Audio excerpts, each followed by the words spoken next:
Hello friend, BEd शिक्षा में आप सभी का स्वागत है। हम पाठ योजना नंबर 7 की बात करेंगे। पहले हम विद्यालय का नाम लिखेंगे, फिर उसके बाद दिनांक, कक्षा, वर्ग, विषय, चक्र, अवधि के बारे में लिखेंगे। फिर हम प्रकरण डालेंगे, प्रकरण में हम कार्बोहाइड्रेट डालेंगे।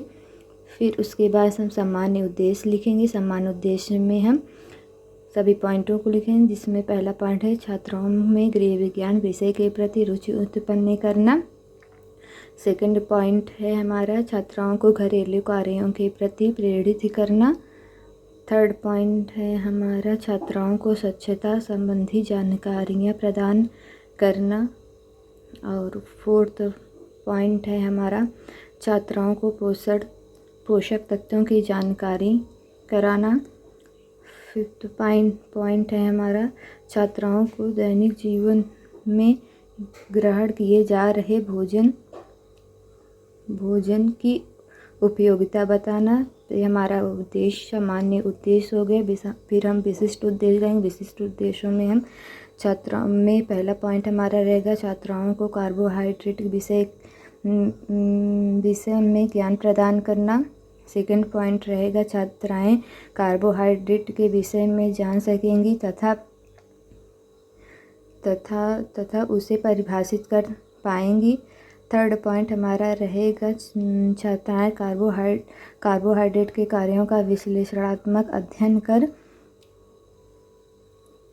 सकेंगी। फोर्थ पॉइंट हमारा रहेगा छात्राएं कार्बोहाइड्रेट प्राप्ति के स्रोत का संश्लेषण कर सकेंगी। ये हमारा विशिष्ट उद्देश्य हो गया।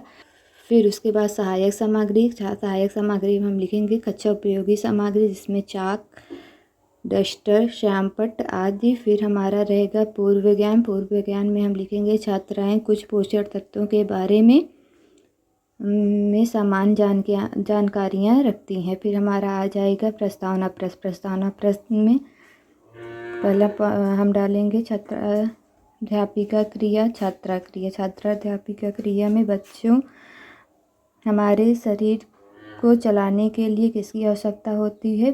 फिर छात्रा क्रिया में भोजन की।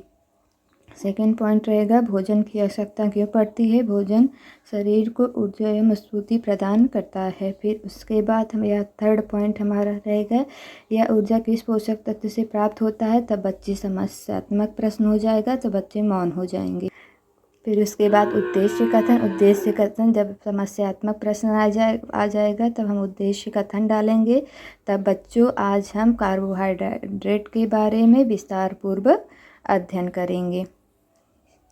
फिर उसके बाद प्रस्तावना प्रश्न आ जाएगा। प्रस्तावना प्रश्न में क्रम संख्या 1 शिक्षण बिंदु, और फिर छात्राध्यापक क्रिया, छात्र क्रिया, शिक्षण बिंदु, श्याम पट्टिकार। फिर उसके बाद हम शिक्षण बिंदु डालेंगे जो होगा कार्बोहाइड्रेट परिचय।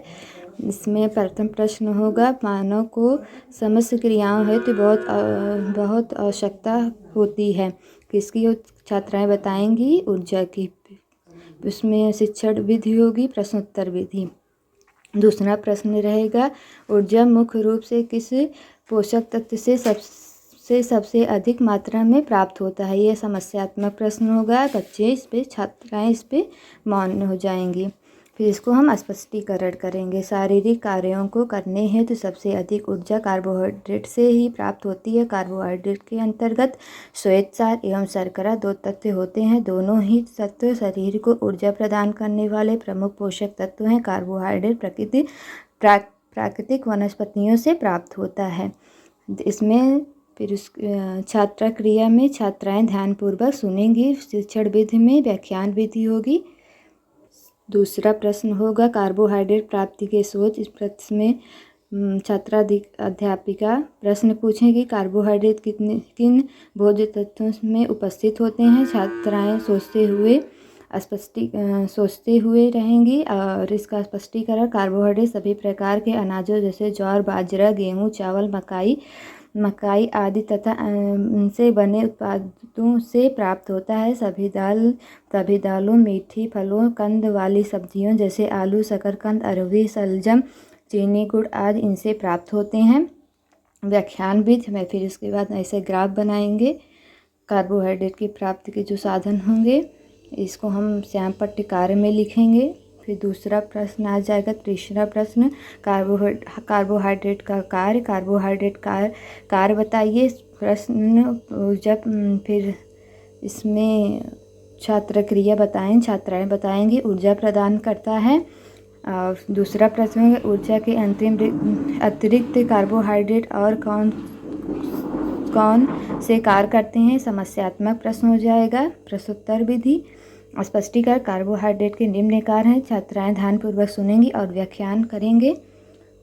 फिर छात्र क्रिया में लिखेंगे ऊर्जा प्रदान करना, कैल्शियम के शोषण में, वसा के संचय में, प्रोटीन की बचत में, मल विसर्जन में, आवश्यक तत्वों के स्रोत, रेत ताप नियंत्रण आदि में। फिर हमारा आ जाएगा बोधात्मक प्रश्न। ऊर्जा का मुख्य पोषक तत्व है। कार्बोहाइड्रेट प्राप्ति के स्रोत बताइए। तीसरा होगा चीनी में कौन से पोषक तत्व पाया जाता है। और चौथा होगा सभी मीठे फलों में क्या पाया जाता है। फिर निरीक्षण कार्य हम लिखेंगे। जब छात्र अध्यापिका पर सारांश करने हेतु देंगी तब सभी इसी कार्य के सभी छात्राएं अपने मूल्यांकन पुस्तिका में करेंगे तथा छात्राध्यापिका कक्षा का निरीक्षण करते हुए छात्राओं की आवश्यकता अनुसार सहायता भी प्रदान करेंगी। फिर उसके बाद आएगा पुनरावृत्ति प्रश्न। सही गलत का निशान लगाइए। इसमें पहला क्वेश्चन रहेगा कार्बोहाइड्रेट ऊर्जा प्राप्ति के मुख्य पोषक तत्व माना जाता है। फिर उसके बाद दूसरा प्रश्न कार्बोहाइड्रेट मल विसर्जन में सहायक नहीं है। फिर हम बच्चों को गृह कार्य देंगे। कार्बोहाइड्रेट का संक्षिप्त परिचय दीजिए। दूसरा कार्बोहाइड्रेट प्राप्ति के स्रोत बताइए। इसी प्रकार हमारा प्रश्न समाप्त होता है। फिर हम